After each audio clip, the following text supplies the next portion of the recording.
샬롬. 주님 안에서 사랑하는 성도님들에게 주님의 참 평안을 전합니다. 6월 8일 월요일 오늘 생명의 삶 큐티 본문은 신명기 28장 58절에서 68절 말씀입니다. 하나님은 사랑의 하나님이시지만 공의의 하나님이시죠. 그래서 하나님께서는 말씀을 지켜 행하는 백성들에게는 축복과 번성을 주시지만 반대로 말씀에 불순종하는 백성들에게는 저주와 멸망을 주시는 분이십니다. 하나님께서는 자신에 대하여 나는 살라버리는 불이요 질투하는 하나님이시다라고 말씀하셨습니다. 오늘 본문 63절을 보시면 여호와께서 너희에게 선을 행하시고 너희가 번창에 수가 늘어나는 것을 기뻐하셨듯이 그분은 너를 황폐화시키고 멸망시키는 것을 기뻐하실 것이다. 너는 네가 들어가 차지할 그 땅에서 뿌리채 뽑힐 것이다 라고 말씀하셨습니다. 이스라엘의 불순종의 결과는 나라의 멸망과 약속의 땅 가나안에서 뽑히는 것이었습니다. 그렇습니다.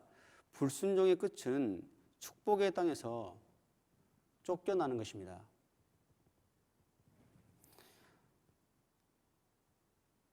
아담이 하나님의 말씀을 어기고 불순종한 결과 어떻게 됐습니까?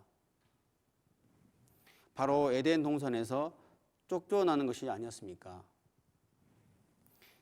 축복의 장소로 약속받은 곳으로부터 추방당하는 것이야말로 다른 무엇보다도 가장 비참하고 고통스러운 저주일 것입니다.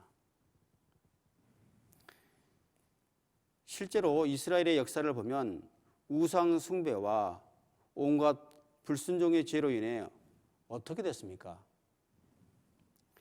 오늘의 하나님의 말씀대로 가나안에서 쫓겨나 바벨론과 각 이방 나라로 쫓겨나게 됩니다. 축복의 땅에서 추방당하여 포로로 끌려가서 다시 노예의 삶을 살며 이방 나라를 유랑하는 일이 실제로 일어납니다. 이것이 바로 하나님과의 언약을 파기한 백성들의 최후의 결말이었습니다.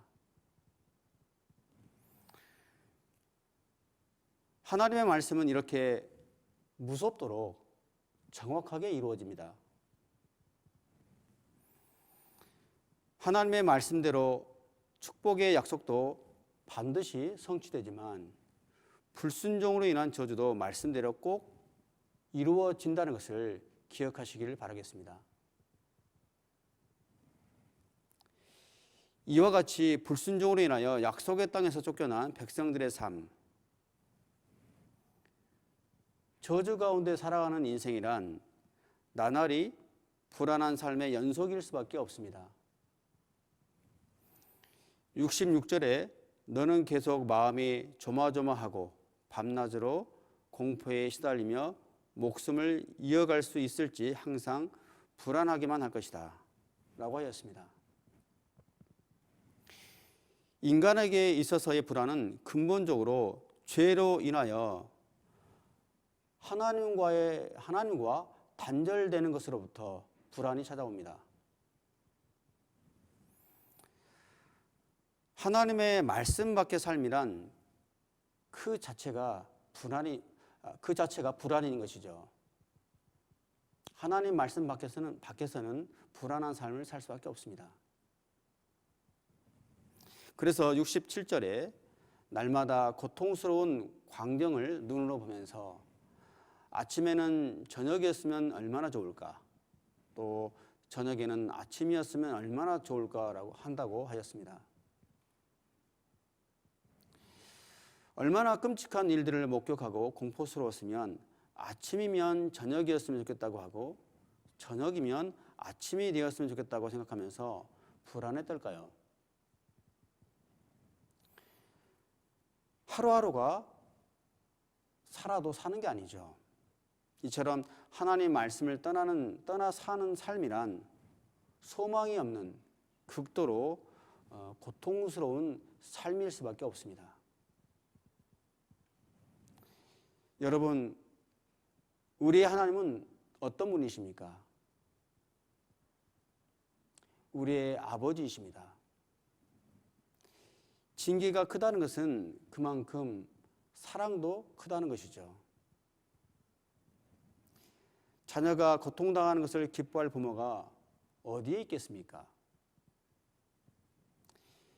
이렇게까지 가혹하게 말씀하시는 이유는 그만큼 사랑하는 자녀들이 불순종의 길로 가서는 안 된다는 것을 역설적으로 표현하고 있는 것이죠. 또한 아무리 자녀들이 죽을 죄를 지어도 어떻게 해서라도 살 길을 만들어 보려고 하는 것이 부모님의 마음이지 않습니까? 66절과 62절의 말씀을 보시면 여호와께서는 내가 멸망당할 때까지 온갖 종류의 아픔과 이 율법책에 기록되어 있지도 않은 재앙을 내게 내리실 것이다. 하늘의 별처럼 많았던 너희가 적은 수만 남게 될 것이다.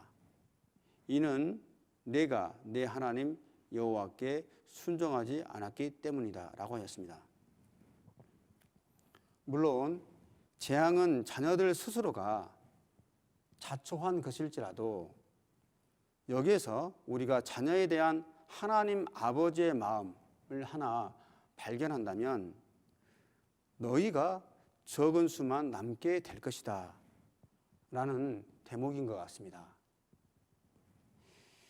죄로 인해 다 멸절당해도 마땅하지만 그럼에도 불구하고 전부 멸절하지 않으시고 그 와중에서도 얼마의 수, 적은 수를 남기시는 하나님의 마음을 읽습니다.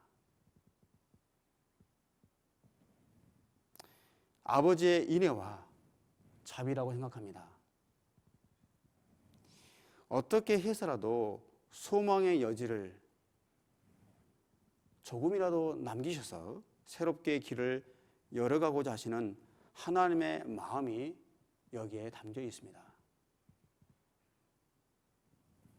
여러분 기억하십시오. 축복을 주시는 하나님은 저주도 허락하시는 하나님이십니다. 하나님께서 사랑하는 자녀들에게 이렇게 저주에 대해서 말씀하시는 이유는 우리를 지극히 사랑하시고 또 간절히 축복의 길에 서기를 바라시기 때문이죠. 그래서 하나님의 마음을 알고 언제나 하나님의 말씀 안에 거하는 저와 여러분들이 되시기를 축복합니다. 기도하겠습니다. 하나님 아버지, 한순간도 말씀에서 떨어지지 않도록 우리의 믿음을 하나님의 손 안에 강하게 붙들어 주시고 하나님의 보호하심과 은혜 아래에서 축복의 백성, 약속의 백성으로 살아가도록 인도하여 주시옵소서. 감사하며 예수님의 이름으로 기도드립니다. 아멘. 오늘 하루도 주님 안에서 승리하시길 바랍니다.